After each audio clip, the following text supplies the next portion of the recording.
Alright, so welcome to my trade review for today. What's today's date? Today, Monday, September 16th. Like I said, I've been in the recent days just stuck in the process of like fixing some of my keen issues. So I'm not focused on size, I'm focused on the actual process, and locking down a 1, 2, 3 punch in a sense of 1, 2, 3 and all these different things happening before I take a trade, and trying to be as consistent as possible. And making sure I'm taking the same trades over and over and over. So this morning I came into the market. I took overall 7 trades today, but only 2 of them matched my actual strategy, and both of them that I took matched my strategy. Guess what? They worked.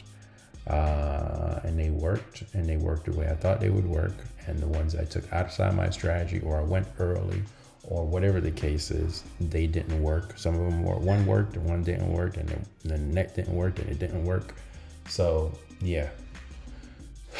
But the good thing is that I was able to watch my risk really well today. So when I went down, I didn't really go down. I was able to bring my account rate back up to close to what I typically do each day lately.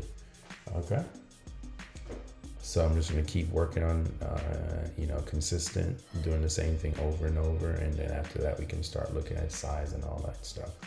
But now it's just about getting back to a consistent process, or getting to a consistent process. Let's say it that. All right. So of course, let's start the review. So it's going to be trading recap. So we're going to do our morning review. We're going to do our mental state, and then the trades we took. All right. So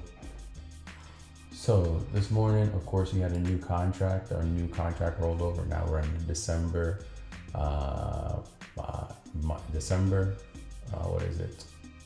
Futures contract for the E-mini, NASDAQ. And so of course when you came in, you saw a huge gap up. We saw a gap up right here. Nice gap up, to start the session as far as this converted over. On TradingView, I actually had to search for the new contract on TradingView. On Thinkorswim, it just switches it over for you. So of course, started the day off here. This is where you can see the gap up. So, I figured it was going to come down into the gap, and I actually tried to close the gap around down here, which it did, of course. It didn't close it, but it, I guess it did. It wicked into it, right? Picked up anybody who was there waiting. And then, I set my highs and my lows. I did my previous weekly high, previous weekly low. The week before that low and high. I've marked any fair value gaps that I needed, and see where I'm headed. This looks like this will be a double bottom if we're down here. So we'll see what happens here. But anyway, the market has been going up for the last couple of days. After we came down, and we just found some buyers, and it's just been going, which is good. Good, right? Good. I guess it's good either way, right? Go we short and we long in futures market. All right, so when the day started, I just waited to see what the market was doing, and then I set my 15-minute high, 15-minute low. But before that all gets started, let's talk about mental state. I felt okay this morning. I felt okay, nothing special. Woke up on time. I came and I did some analysis in the morning, and then before I got to trading, I went to get my daughter ready for daycare and stuff like that. But I felt okay. My emotions have been pretty even queued, I guess, but just blah, I would say. This process of becoming a consistently profitable trader is a hard road. It's tiring. So yeah, but you know, like all traders, looking forward to Monday because you get that oomph. You know, you're like, yeah, I get to keep going, right? Keep going after it, and you know, I'm making my way there, which is great. But it still doesn't mean it's not tiring, very tiring. But overall mental state, I came in with the understanding that, hey, I'm going to not worry about any kind of fear. I'm just going to do what I need to do. And yeah, so that was my mental state. And then the trades I took. So this morning when you came in, so this is where the market opened and we flushed down, right? So let me tell you one of the bad trades that worked out. It flushed down, and like I said, when it came down into this area down here, I was gonna, not that area, but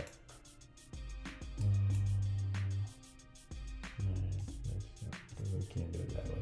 But yeah, so this is where it gapped up from, right? And we opened up here. So I figured once it came down here, we'd have some kind of nice wick off of it. You know, something might happen. So when it came down in this area, I was watching to see what would happen. I was watching to see if it would bounce, if it would hold when it bounced, if buyers came in, and what would happen. So when it came down here, I actually got a nice when it came down and it closed, and I saw that it came down and it tested further into that area, which is around here, right?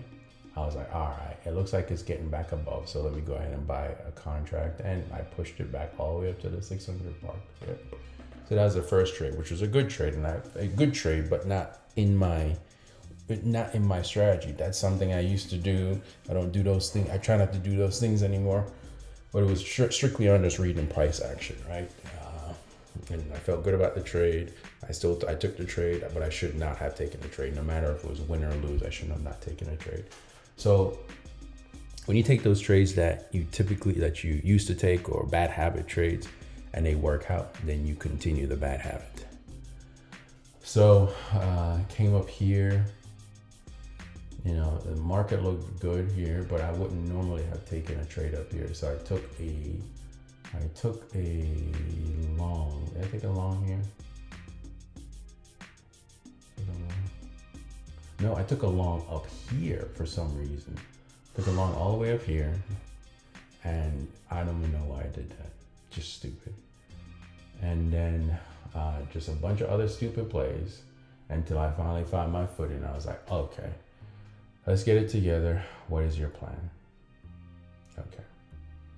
So once that occurred and I got my stuff together, I started actually fixing some of my trades. Okay. So the actual first trade I took, which should have been this, you know, wick, take the inverse, take that and drop it down here. That's not the first one. I took the one here. So if you see this timeline, look, this one worked out, but I have to go to the 2 minute to show you how it worked out. So let's go down to 2 minutes.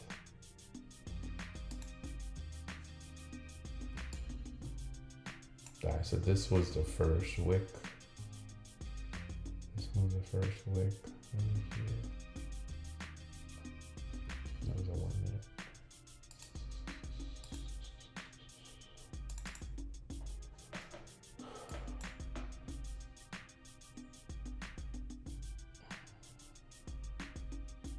Yep, so here. So I took there's an inverse right here. I got the close here, and I took it all the way back up. Oh, you know, you're supposed to take it back to this equal high here, and you're supposed to, you know, take off as you get to here, and then up here. I guess you could take off here, but I'm only 10 points, so I took 10 points, and I was done. I moved on. Actually, no, I did not take 10 points. I took 20 something points.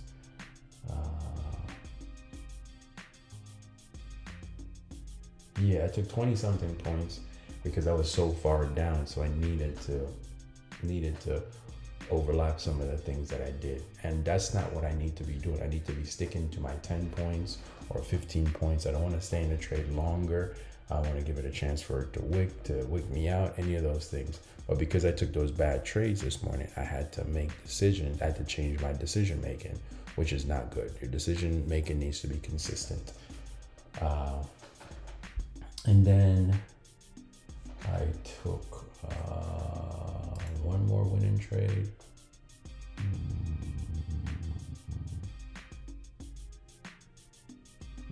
actually took my last trade here. It was over here. We had broken out. We had gotten this here. And typically I wouldn't have taken because I guess, well, no, I did. Because I did have a wick here. There's my wick. Came in and we held here. Once we held and we got a nice area here. When this dropped, so we got a consolidation above a fair value. And anytime we consolidate above it, I wanted to go in and test it. Then I want to see a nice candle that comes out. This was the candle that came out, all right? So I was like, all right, I don't like the risk to reward, but I like how the candle formed because of what happened here. Let me go ahead and took it. So I took it and I got my 10 points right away. Then after that, I did this garbage, but it wouldn't have knocked me out because my stop loss was right there. Yeah, so if I was looking for more than 10 points, I could still possibly be in this trade because this is where I would have gotten out of. Okay, so yeah, those are my 2 trades, 2 actual good trades. The other ones, even though I won and lost on, those are not a part of my wheelhouse. And I mean, I know how to trade it, but that's not what I'm trying to do anymore. I'm trying to be 1, 2, 3, 4, 1, 2, 3, 4, exact things every time. So that was my trade review for today, September 16th, 2024. I'll be back tomorrow. I might trade more later, but it is what it is. I'm done. And I'm just going to keep adding up the wins and building the confidence and then increase size and doing all that. Getting just as comfortable with doing the same thing over and over and over and over. All right. Thank you for whoever's watching. Bye-bye. And wait, and also one last thing. I'm working on a little strategy book. Anybody ever wants to see it or talk to me about my strategies and need any help, just reach out. Me talking about it helps me as well. All right.